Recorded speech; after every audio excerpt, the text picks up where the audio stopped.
Hingga saat ini kebakaran hutan dan lahan masih terus melanda wilayah Sumatera Selatan. Lahan gambut yang kering dan derasnya angin menjadi salah satu penyebab meluasnya karhutlah di beberapa daerah di Sumsel.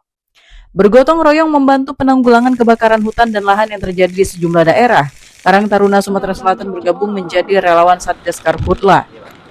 Para relawan dari Karang Taruna wilayah terdampak karhutla dilibatkan dalam upaya penanganan karhutla, mulai dari membantu petugas di lapangan hingga menyalurkan bantuan makanan dan air bersih kepada warga yang terdampak asap kebakaran dan kekeringan.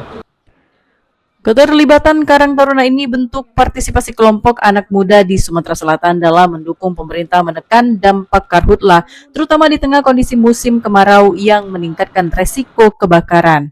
Ketua Karang Taruna Sumatera Selatan Yuda Novanza Utama mengatakan 4 daerah pengurus Karang Taruna wilayah sumber api ditugaskan menjadi relawan untuk membantu Satgas Karhutla, baik membantu distribusi logistik maupun memberikan bantuan bahan pokok dan kebutuhan air bersih kepada masyarakat terdampak.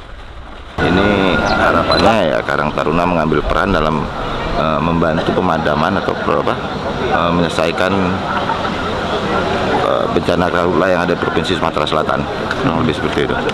Instruksi khususnya seperti apa Ketua? Instruksi khususnya tiap desa yang terdampak segera laporkan. Insya Allah nanti kami carikan bantuan ataupun solusinya. Kita juga bersama Manggala Agni, BPBD.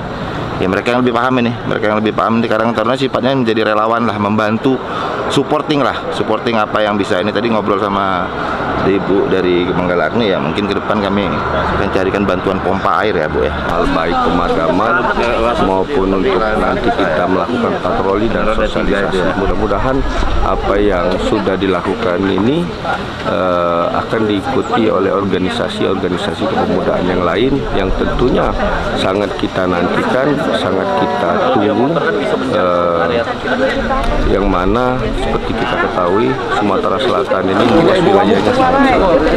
Data BPBD Sumsel saat ini sekitar 1.434 titik api dengan dominan kebakaran hutan dan lahan terjadi di daerah Ogan Komering Ilir sekitar 654 titik. Pemerintah berharap kolaborasi antara petugas, pemerintah daerah, dan masyarakat dapat mempercepat penanganan karhutla sekaligus menekan resiko kebakaran meluas. Dari Palembang, Sumatera Selatan, Muhammad Riza Falevi, iNews melaporkan.